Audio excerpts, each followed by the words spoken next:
This week's Torah portion discusses Jacob and Esau, or Yaakov and Esav. And the Haftorah is supposed to be in conjunction with the Torah portion. And in the Haftorah, it talks about Jacob and Esau, Yaakov and Esav. It sort of compares the two. And God says, I loved Jacob and I hated Esav.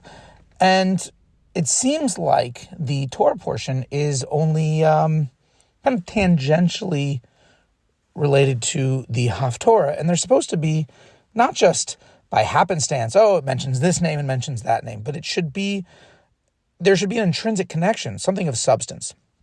So what happened, what was one of the main stories of this week's Torah portion, is where Esav sells his birthright to Jacob. And what does that mean? What is the birthright? So these were holy people, these were prophets, and they knew that the birthright entailed his descendants having to serve God in the temple, which required a certain level of spiritual purity. And Esav liked to be out hunting, killing, and things like this, and he knew that this was going to cause detriment to himself and his descendants if he was going to have to be responsible for serving the temple. It was either going to mean he has to stop doing what he likes, or he's going to get in trouble when he serves in the temple in a state of ritual impurity.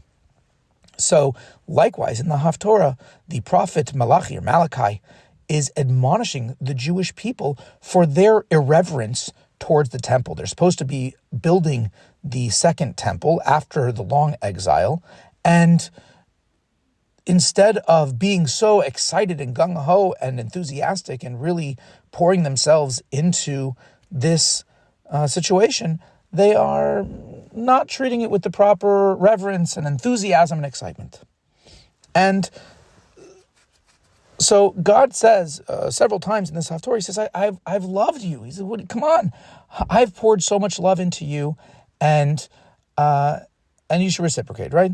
And one of the things that's explained about this love, of what it represents, is that throughout history, the sages, the rabbis have been instituting various stringencies and extra laws in order to help us express that love. Why? Because when the temple stood, you didn't have to have so many things that protected you from violating the Torah, because God's presence was there in Jerusalem, in the temple. You felt the spiritual presence of divinity, and that emanated throughout the Jewish world. But once the destruction happened and the memory of that faded, so we needed help a little bit too. In fact, many of the laws that we do today are actually instituted in order to remember how things were done in the temple service. And, just for an example, one of them is, we wash our hands before we eat, right? Just like the priests would wash their hands and feet before they served in the temple. And that's just one example of the many things, because we want to have that. One, we want to safeguard so we don't violate the prohibitions of the Torah. So if we sort of build a fence around those safeguards, then we'll be sure not to violate the actual commands of the Torah.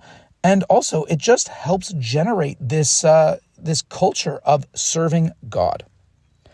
And so when God sees that effort of ours, that we're being so loyal to him and responding with love and affection and excitement in serving God and fulfilling his commandments, so then he will respond in kind with pouring out his love and affection towards us, and therefore generating this bond and this union that we would have never been able to achieve otherwise.